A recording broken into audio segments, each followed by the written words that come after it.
Okay, so, it's that time again, election season. Right. Always seems to come around quicker each time. Definitely. And it's a big one this year. Big one, yeah.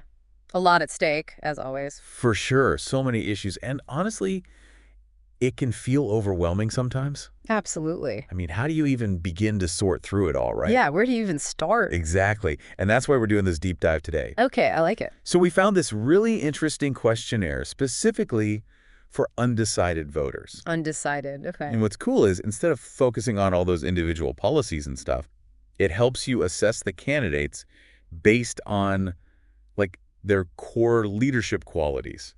You know, like are they actually fit to lead? Makes sense. Kind of gets to the root of it, right? Right, exactly. So it's like a yes or no system. Pretty Okay. simple. Yeah. And each yes gets a certain percentage, kind of like a weighted score, which all adds up to a final score. Interesting. But here's the catch. You got to commit to voting for whoever scores highest. No takebacks. Whoa, that's serious. That's a little pressure. Right. No more waffling. So let's jump into the first section, integrity and transparency. This one's a biggie. There's a whole 25% of the score. Wow, 25%. Okay. Yeah. I mean, it really shows you how crucial honesty and accountability are for a leader, especially these days. Like Yeah. being open with the public, taking responsibility for their actions, not hiding stuff. Yeah, I mean, if a leader's not transparent, how can people trust them? Exactly. How can they possibly govern effectively if they're constantly, covering things up or being shady? Totally. Throughout history, lack of transparency has led to, I mean, really bad stuff: corruption, instability, even the downfall of governments. Yikes. Okay, moving on. Next up is competence and experience, worth 20%. All right, competence and So experience. this is all about whether they actually have the skills and the track record to, lead effectively. Right, so like, have they actually gotten things done in the past? Exactly. Can they handle those really complex challenges? Do they have the experience to back it up? It's a good point.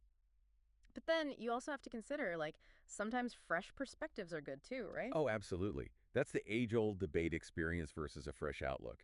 This section really makes you weigh both sides. For sure. A good leader needs a bit of both, I Mm, think. finding that balance.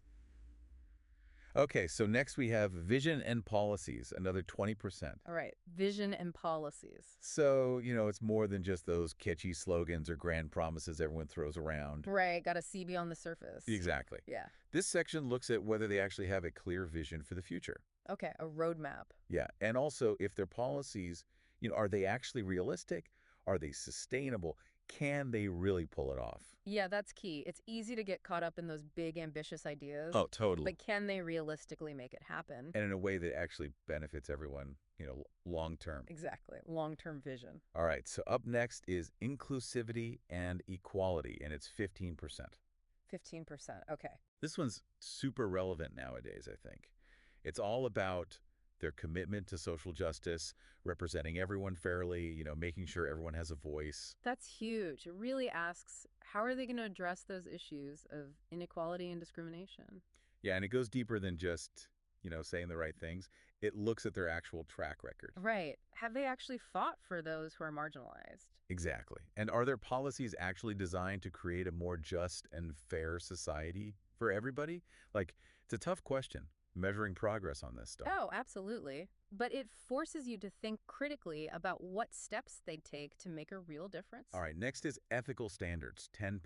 Ethical standards. This one really focuses on, like, their character, Yeah. their commitment to ethical behavior, doing the right thing. Right, because sometimes it goes beyond just following the rules, right? Yeah, exactly. It's about their moral compass. Can they avoid those conflicts of interest? Are they in it for the right reasons? Yeah, and history's full of examples where ethical lapses have just like completely destroyed public trust. Oh, for sure. Undermines the whole system. Yeah, it's fundamental to a functioning democracy. And last but not least, we have public engagement and responsiveness, the final 10%. Okay, engagement and responsiveness. This is about how willing they are to actually connect with people, Hmm. listen to their concerns, and actually be transparent about their decisions. It's a two-way street, right? Totally. And it's so different now with social media and all that. Oh, absolutely. It's a whole new landscape. Right. It's like, how do you even measure effective communication these days? This section makes you think about that. For sure. Do they actually engage with the public? Do they seek out different perspectives? Do they actually respond to the needs of, the people they're supposed to represent? Big questions. Yeah. So, I mean, that's the whole questionnaire. It's a lot to think about, but it really provides this, like, structured framework Yeah, definitely a structured way to evaluate them. to really look beyond those party lines or, those catchy slogans and really dig deeper into who they are as a leader.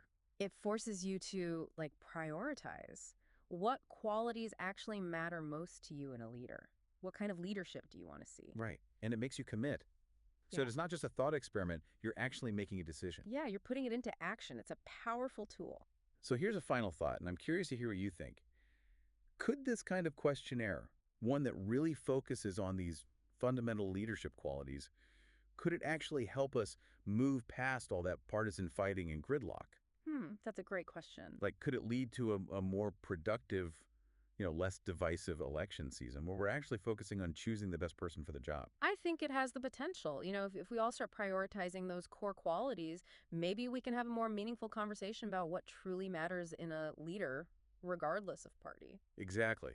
And maybe, just maybe, it could lead to some real positive change in the way we approach these elections. I'm hopeful. I think anything that encourages people to really think critically about their choices is a step in the right direction. Definitely. Well, on that note, I think we'll wrap up this deep dive. Thanks for listening, everyone, and happy voting. Yeah, thanks for tuning in.